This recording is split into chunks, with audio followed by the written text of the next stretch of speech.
Everyone has a story to tell. Welcome to DingoTalk, where we explore the experiences that make us who we are. Here's your host, Carlo Guadagnino.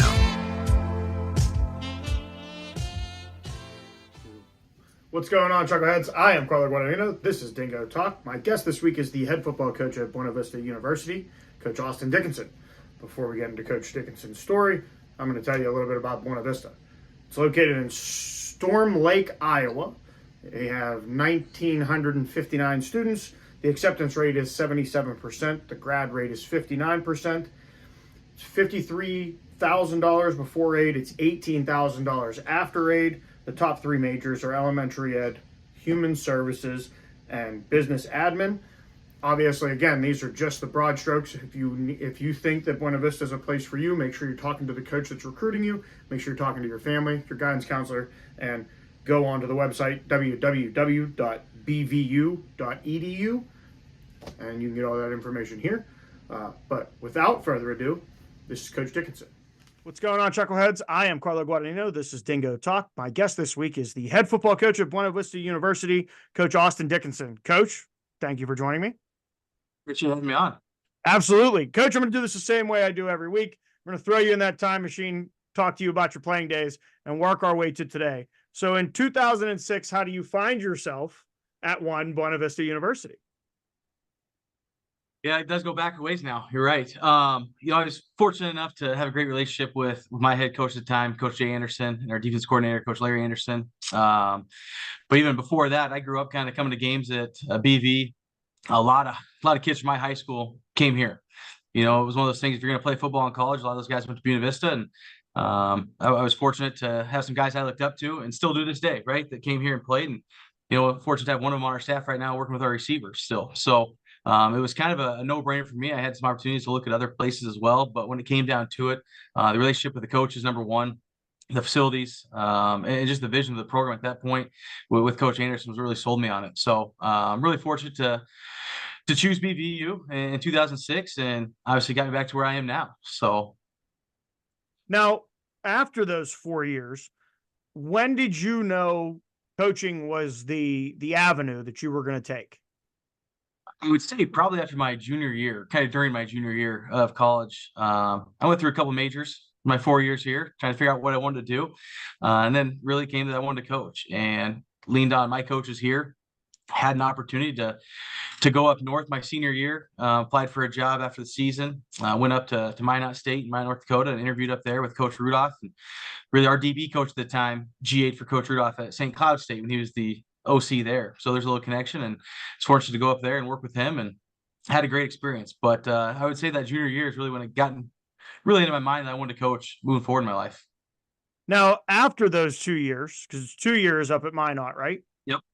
After those 2 years, we're going to come back home for a second. Why the decision to come back to Buena Vista in 2012? Well, just like any GA, right? That time ends and you got to find a job.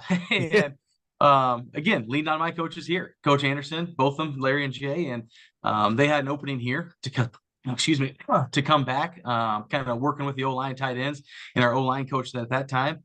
So it was a no-brainer. Obviously, a place I knew a lot about, a place I cared about. And so I was fortunate to come back here and work for really 5 seasons and really cut my teeth again, more of a full-time role. Had some extra responsibilities, obviously working with O-line tight ends with our line guy.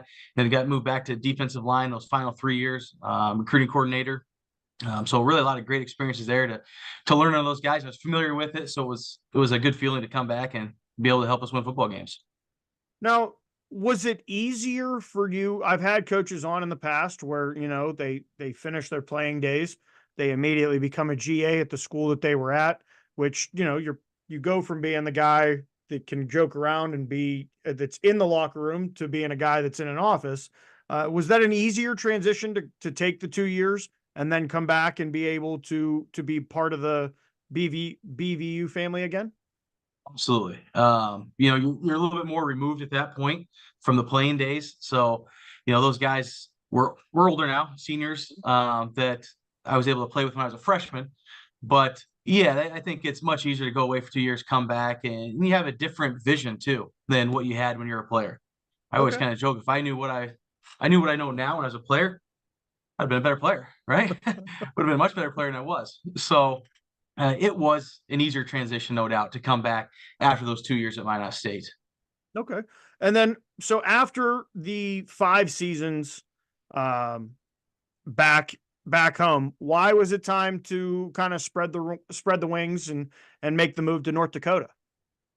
So we had a coaching change here at BV after the 2016 season. And I stuck around with the new staff for a while. And at that point, I knew I probably needed to expand my horizons a little bit, right? And so I was fortunate to get a hold of Coach Rudolph, who I GA'd for at Minot State. He was the offensive coordinator at University of North Dakota. So I called him, and they had a QC spot open, working with quarterbacks, which was eye-opening, right? Probably the furthest things from a quarterback coach you can be at that point. So, but going up there, working with him, and obviously I learned a ton of football from Coach Rudolph, not only as a GA, but as a QC working under him at North Dakota. And he challenged me in multiple different ways. When I got to Minot State, he asked me where I felt more comfortable, coaching O-line or D-line. And I said D-line. I'd feel much more comfortable coaching the defensive side. And he goes, great, you're going to work on offense. All right. And it was a learning curve, right? Coming in as a young kid, right? First coaching job, and those guys know more than you know about the system at that point, right? Day one. So having to really work to catch up and cut your teeth that way. But having that experience and obviously just working with Coach Rudolph and all the rest of the staff at those places, gained some valuable experience. So yeah, that was what kind of took me up to North Dakota for that season. And I was fortunate to work with a lot of great coaches up there that I still talk to this day. And those guys have not all of them, but some of them have left to go different places. And just to show that college coaching family, right? You're still in touch with those guys all the time at different places. You learn different things each and every day. I'm calling those guys all the time. My first head job here, called Coach Rudolph probably 3 or 4 times that first fall camp, right? Like, hey, what about this? What about this? What about this? And stuff that I thought was, almost end of the world. Hey, what do I got to do? How do I fix this? How do I go about this? And it was good to hear him a couple of times say, hey, stop. It's not that. Yeah. Calm down. This is going to take care of itself. We can't worry about that. That's not your concern. Worry about X, Y, Z. And so having those relationships was really key to where I am now for sure. And Coach, maybe this is a blatantly obvious question, but is that what makes the coaching family and the college coaching carousel kind of exciting for a lot of coaches? Because there are those connections out there where you never know where this stop might help you down the road on that stop, and obviously getting to the end goal, which is being a head coach of a football program. Yeah, absolutely. You never want to burn those bridges, right? At some point, every one of those guys I've worked with in my career, whether they were a GA, whether they're a QC, head coach, like they've all taught me something, right? But yeah, that is exciting. I think for the family aspect too. My wife's got some of her best friends are from some of those other spots we've had. Yeah. So friends that we still have to this day, right? And still talk to quite a bit, still visit with, once or twice a year, seeing them at different places, going to visit them coming to us. So that's, yeah, it's a whole new relationship aspect, just away from the football side of things even. Now, after that year at North Dakota, you make a move again. 2 seasons, you end up at Minnesota State. Yep. Why was Minnesota State the right fit for you? Well, after North Dakota, right, looking for kind of get back into a full-time role. And obviously I wanted to get back on the defensive side. D-line is kind of my passion, where I spent most of my career coaching. And that job opened up, and so I applied. I was fortunate to get an interview and head down there to Mankato and talk to those staff. And there is some crossover there. Coach Glogowski was our defensive coordinator. Jim Glogowski, now the head coach at Sioux Falls. Okay. And when I was a player here, an assistant, he was the head coach of a different team in league in our conference. So I coached against him, played against him. Our offense coordinator, Coach Joe Bashaner, was the offense coordinator of that same team that Coach Glogowski was on. So there was some familiarity there. Yeah. Our head coach, Coach Hoffner, GA'd at North Dakota with Coach Schweigert, the head coach of North Dakota. So there was a lot of connections I didn't really know about at the time, per se. And was fortunate to go down there and interview with those guys, and fantastic staff. Obviously a fantastic program. They've done some really good things. And fortunate to get the job and work with the D-line down there and have 2 great seasons. And, Coach Glogowski is still a guy I talk to probably once every 2 weeks, whether shooting a text back and forth or calling. I probably learned more about defense with Coach Glow in that 2 years than I did probably the rest of my career. So fortunate to work with those guys. And like I said, we obviously had two great seasons, right? Finished in the 2018 season in the semifinals, and then played the national championship game in 2019. And those are experiences, not only with the coaches, but with your players, right? Yeah. And just stuff you'll never forget. So that time was great. Again, got to thank my wife, obviously moving every year, every 2 years for a while. Fortunate to get her, and she's on board with everything we do. And it was, again, a chance for me to get back to coaching D-line. That's what I wanted to do. That's kind of where my focus is at that time, and still where I spend most of my time at practice now. I try to get all the most position groups throughout, but kind of catch myself veering down to the D-line area more often than not during practice and indie drills. Now, Coach, after those 2 years, why the move to Wisconsin? Yeah. Obviously a chance to be defensive coordinator. And for defensive line coaches, it is harder at times than linebacker coaches or DB coaches to get a DC job. And is that because you guys aren't as flashy as us skill guys? Right. Yeah. I'm big skill and skill world, guys tend to be a little more. There's a little bit more flash to it. Where them big guys up front, they're put your hand on the ground and let's see about it. No doubt about that. I'm not a big flashy guy. You're not going to see me wearing the chains on the sideline, or we don't have a turnover. I don't like that stuff. Right. Let's just go play football and try to win football games. Right. But yeah, I talked with Coach Bashana. Wesley Bashana was the head coach at that time, and his brother was our OC at Mankato, Joe Bashana. So there's that connection there. And Coach Glow coached Wesley at South Dakota. So again, big crossover path in the college football world. I went down and talked with Wesley and had a great opportunity to lead the defense there at Eau Claire. And obviously we didn't do as well as we wanted to, right? We didn't get the results we wanted to. But having that experience, right, wrong, or indifferent, learned ways not to do things, learned ways to do things. Obviously I think that's like any coach. What kind of got me to where I am now and how we're doing things now, I got from all those experiences, right? I'll find ways that I won't ever do things again because of the way it turned out or what happened in those experiences. So, it was a great move. Again, for me, went to coaching linebackers instead of D-line. And then obviously worked a lot with the DBs too, which is good to get that experience. Just that next step in the progression of college coaching, right? Wanted to be defensive coordinator. Wanted to see how I could do, right? Just like anybody, challenge yourself a little bit.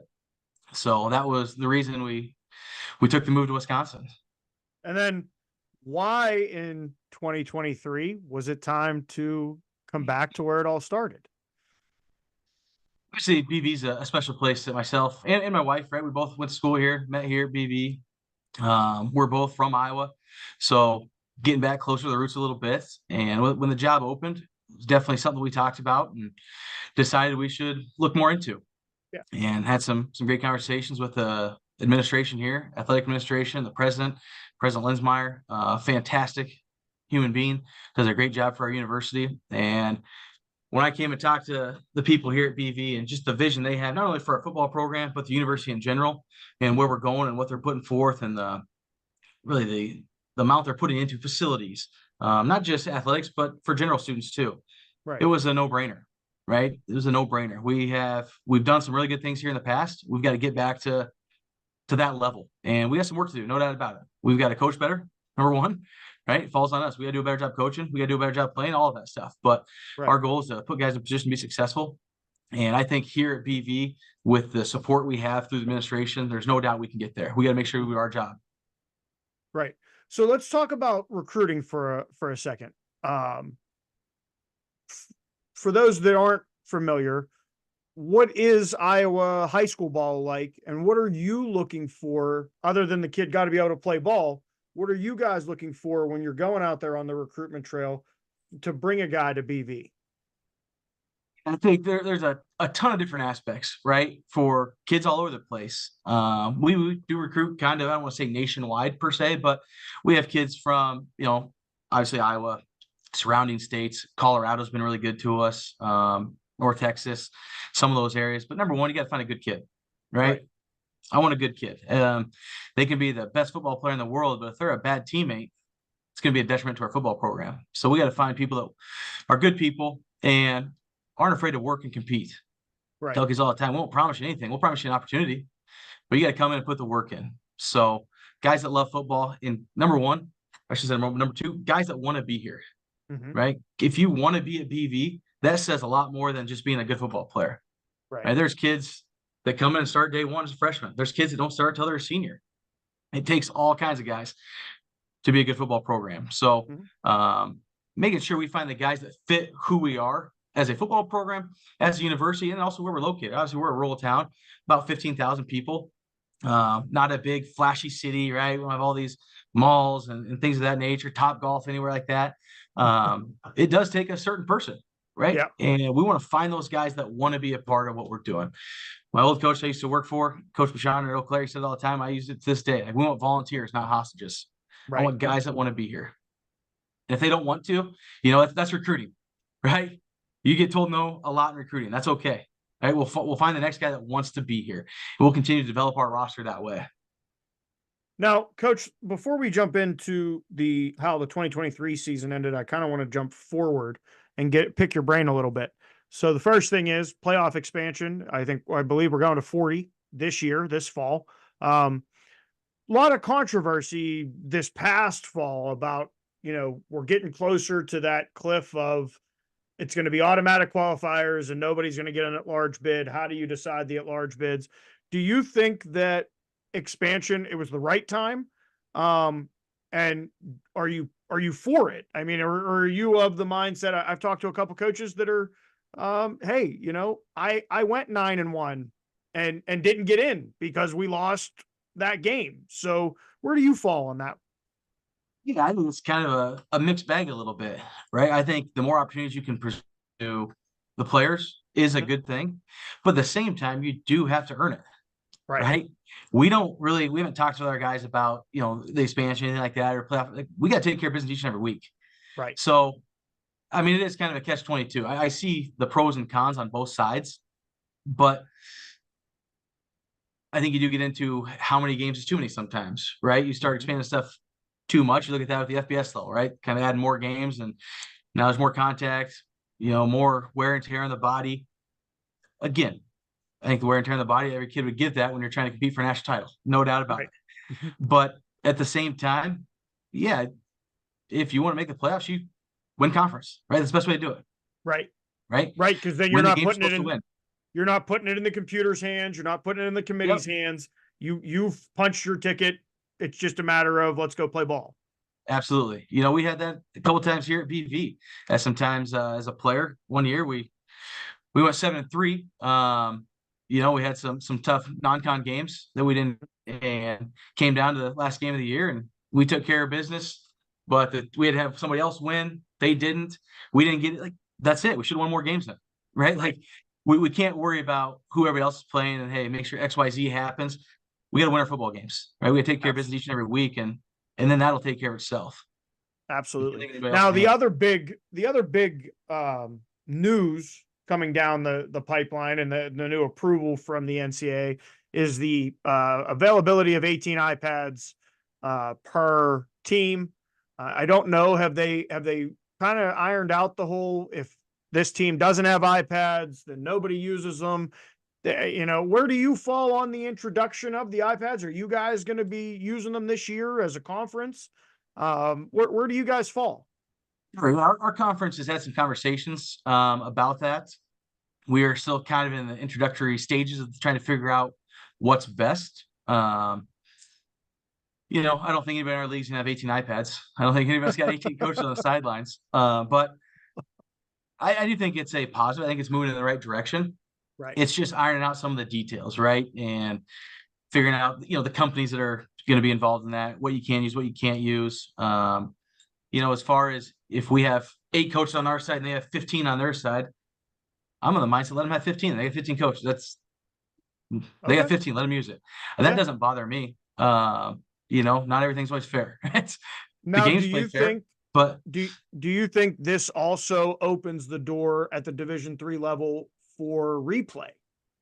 Because you'll have the availability of the iPad on the sideline where an official may be able to say, "Oh, hold on, let's not make this about us. Let's go and actually get the call right."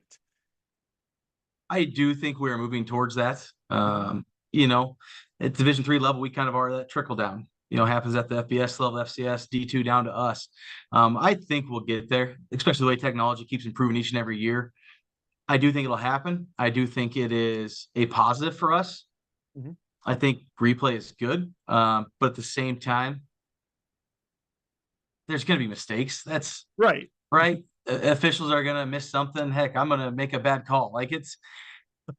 I don't think we can water down what we're trying to do on the field by having replay Right. every 5 to 10 minutes. Right. I think maybe there's a certain aspect to it. Reviewable plays for our level maybe aren't the same as they are at the Division I level. Right. But I do think it is a benefit to have at our level. I think it will get to us. When that happens, not sure. Right. Mhm. But I wouldn't be surprised if in the next couple of years that we have that opportunity to get replay. And I do think it would, in the grand scheme of things, it would be a positive for our level. Right. Right. Because I mean, you're talking about, like you said, it doesn't have to be every 5 minutes, but if it's a play, a scoring play, or maybe we say the guy was out, but the wide receiver makes a hell of a catch and he gets that toe down. I mean, it's nice to have, and people have to also realize this isn't CBS and ABC and everything. These are probably going to be student run cameras. Um, so coach, let's talk about the 2023 season. First year as a head coach. You got your first win against Luther College. You guys go 2-8 overall, 2-6 in the conference. Just what was that first year like as a quick synopsis from your vantage point? Yeah, it was a learning curve. That's for sure. I did find out being a head coach, you do coach a little less ball. That's for sure. A little more administrative work and kind of working with the coaches more or less than the players overall. But it was fun, right? Fortunate to have a great group of coaches, great group of guys on our roster. Battle their butts off each and every week, and we didn't play well enough, right? We didn't coach well enough. We didn't play well. Talk about that all the time. It's no one else's fault but ours. There was some games that we had opportunities in late in the game that we didn't capitalize on. So made some runs, late third quarter, then kind of let the wheels fall off a little bit in the fourth. So that's stuff that we got to control, that we will. I'm very proud of our guys. We continue to improve each and every week, right? It would have been very easy, get that first win, week 6, right? That's a long time to wait for a win. I tell you that. Right. But our guys kept battling, they kept believing. And then going into the last game of the year, we're 1-8 going to the last game of the year. And very easily, you guys could have said, hey, season's over. We're not making playoffs, not doing this, whatever. But we had to argue our best week of practice, week 11 there. Okay. And the guys came out, obviously, windy day at Storm Lake, about 30-mile-an-hour winds coming off the lake. But they battled, played great. Obviously, started coming back a little bit towards the end of the game. Had to get a pick at the end to kind of seal it. It was exciting to watch those guys grow throughout the year. Right. And we had a lot of young guys play for us this year, a lot of freshmen, sophomores, obviously some junior, seniors in there, but we're a very young team. Okay. So guys got some experience. Like I said, continue to improve, get better each and every week. So I'm excited about where we're going into this season. Very excited. We found some ways not to do things, right? And I think getting to know your team helps too, right? We got to know who they are, what they can do, what they can't do, where we can put them, where we shouldn't put them, because that's what it comes down to, right? There are some situations, some games that I didn't coach well enough, plain and simple, right? I didn't put our guys in a position to be successful, and getting to know your team more, getting to know what they can do, like I said, is important. So excited to move into year 2, no doubt, kind of putting year 1 behind us and learning from it. But a lot of guys coming back, a lot of newcomers coming in. They're going to help us out. And excited to see what we can do here in 2024. Speaking of 2024, is there any? What's the biggest difference, I guess, between this off season and your first off season? I think really the biggest thing would be how comfortable guys are in our system. Okay. Right. Coming in that first spring, we put an entire new system in. Mm-hmm. So 16 practices isn't that many practices in a spring ball to install all this stuff. But we got it in, obviously come back during fall camp, rehash all out again. And guys are learning right throughout the year still, Right. Especially some of those freshmen that come in and they're playing for you or transfers. It is a learning curve. Mm-hmm. Some of these kids have played in 2, maybe 3 systems over the last 3-4 years. Right. And so making sure we kind of talk about dumbing it down a little bit.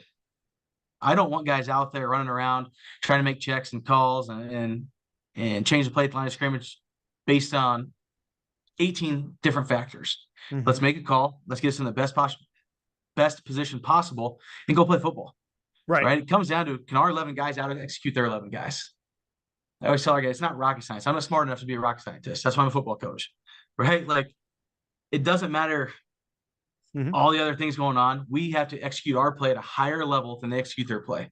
Plain and simple. So we kind of did. We dumbed it down a little bit later in the year. We might have had a little too much going in early on. So bringing it back, letting those guys go play. That's what it comes down to. We're not, as football coaches, we're on the sideline. We're not doing anything, right? It's the guys that are on the field that are doing the work. Mm-hmm. So let's give them all the tools. Let them find the tool that works each play for them and go out and execute at a high level. So, like I said, we did some really good things, and then there's times we didn't do very good things, right? We didn't execute at a high enough level. So, kind of going back to the basics again last spring, reinstalling the basics, getting the, our top 4 or 5 calls in, and then we'll continue to build off those. But I'm in the thought process of I'd rather have our guys run 1 call that they know perfectly than run 18 to 20 calls that we're hitting about 75-80% on. Right. Coach, what, in your opinion, you're a Division III guy, what's the significance of Division III in the grand aspect for, and specifically football, but in the grand aspect of trying to get kids into secondary education and coming out in 4 years with a degree? What's the significance for you?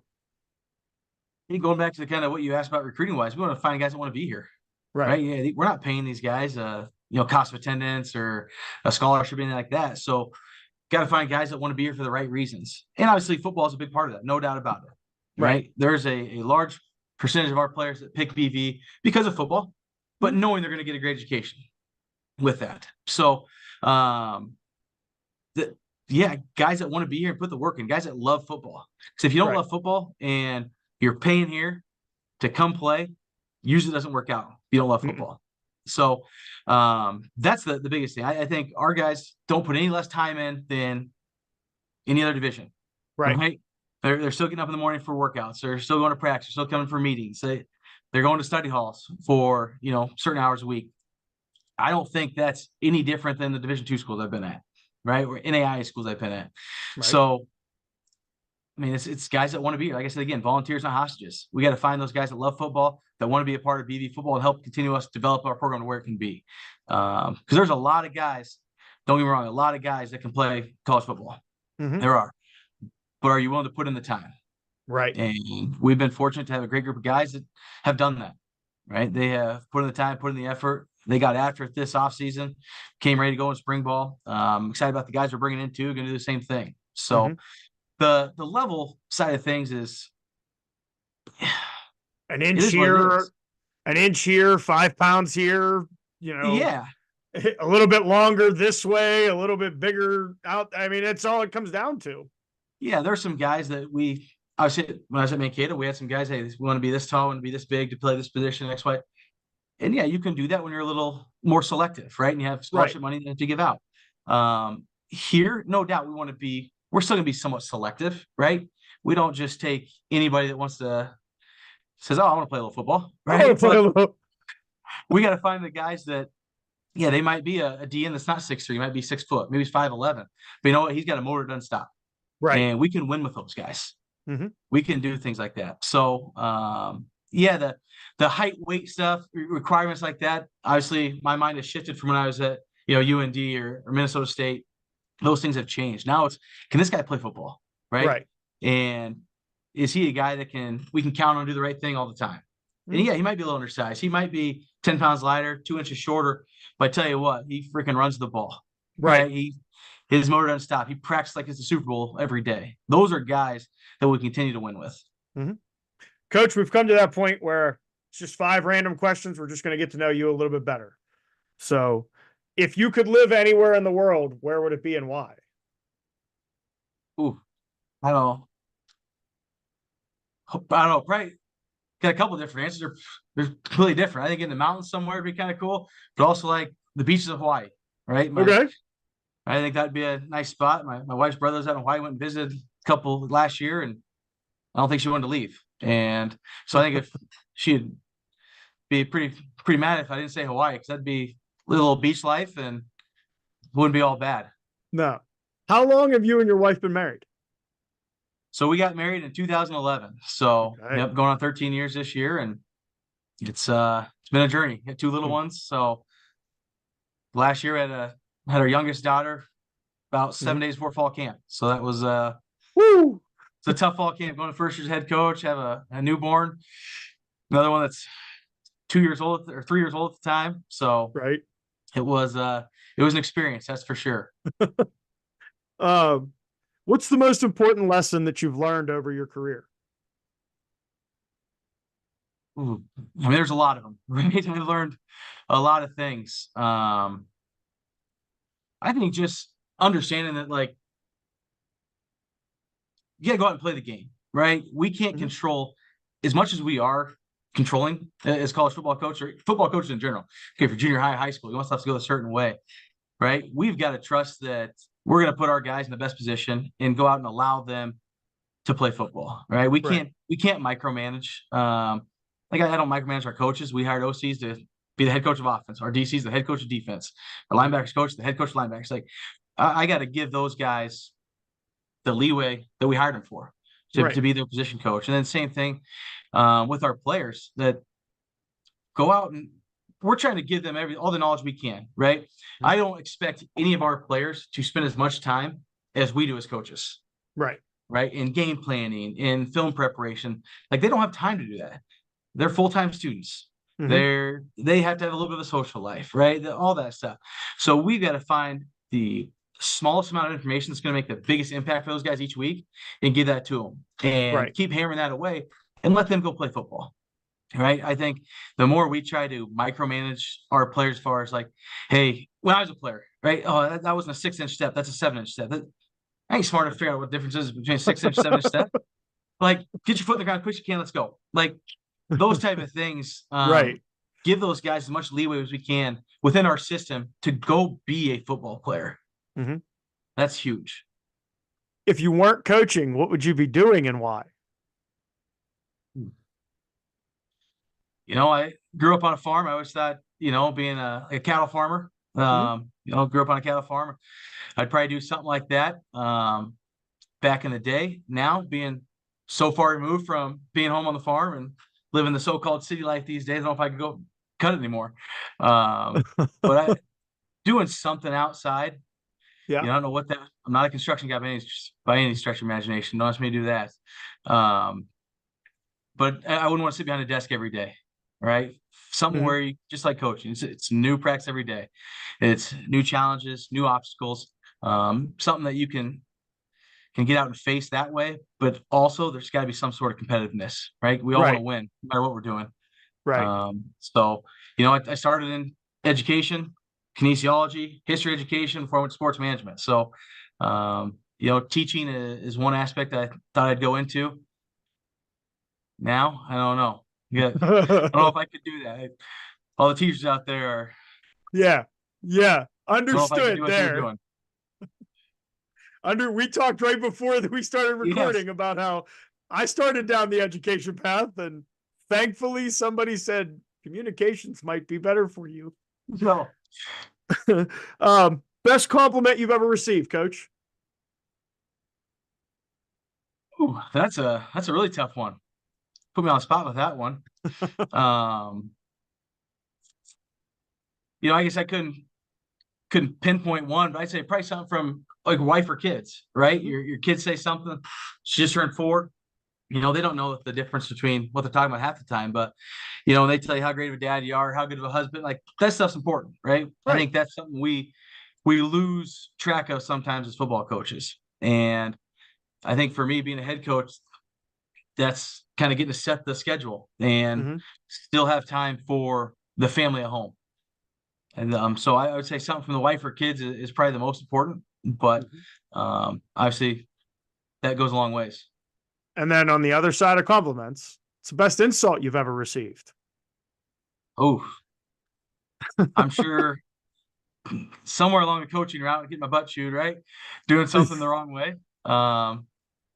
It's probably, but again, I don't know if necessarily insult per se, but kind of motivation to, hey, get your head out of your butt and start doing things a different way. There's a lot of different ways to do it. Again, going back to Wesley Bishoner at Eau Claire that I worked for, he had a couple of different stories he always told our guys in fall camp and different passages he had them read. And, one was about it's called the blue vase, and just find a way to get it done. Right. And I think that's in my career. One of your coaches, superiors tells you, hey, do X, Y, Z. They're not wanting 18 different questions. They want you to go figure it out, find a way to get it done, and come back when it is done. So I'm sure early in my career, I was the exact opposite. I want to make sure I do it the right way and ask all these questions, and probably got some words I didn't want to hear, but then we got the task done. And then the last question we've asked everybody since we started this show, was there a question that you were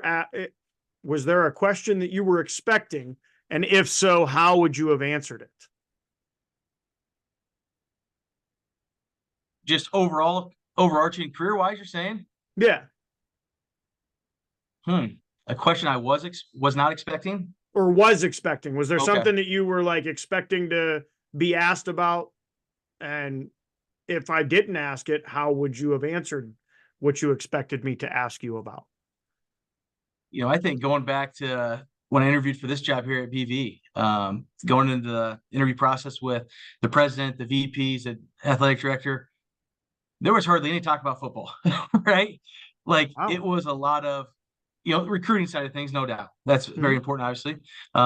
Relationships, goals, thought process for the program, but very little X's and O's, right? And, the grand scheme of things, now that you think about it, I understand that they expect you to figure that out, right? That's our job.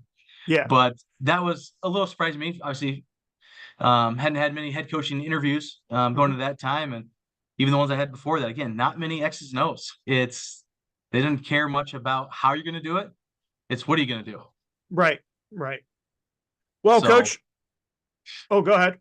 No, yeah. So I'd say that's the strangest situation I had in that world. And I think that's probably a good thing, right?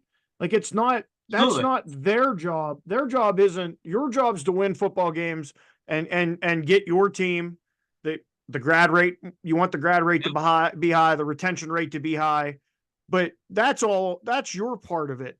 Their part when they're hiring you is, are you going to bring the right people in? What is your vision of what the program should be maybe 5 years down the road from a community service side, a grade wise, general good people on campus? So I think that's a good thing that they're not asking so much the X's and O's. No doubt. I agree with you 100%. Me as a young coach, kind of going through that process though, I had the answers. I was ready to go. Hey, here's what we're going to do. Here's how we're going to do it. Never came up. But I'm sitting right there in the pocket. I don't need these. They'll just stay right there. Yep. I will.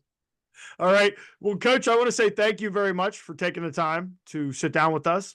I want to get you back to your family as quick as possible with this being the off season. For those of you that are sticking around, we'll be right back. This has been Coach Austin Dickinson, of the head football coach of Buena Vista University. And like I said, we'll be right back, Chuckleheads. Thanks for checking out this episode of Dingo Talk. Don't forget to rate, comment, and subscribe. For more info and to contact the show, you can find us on Twitter @DingoTalk.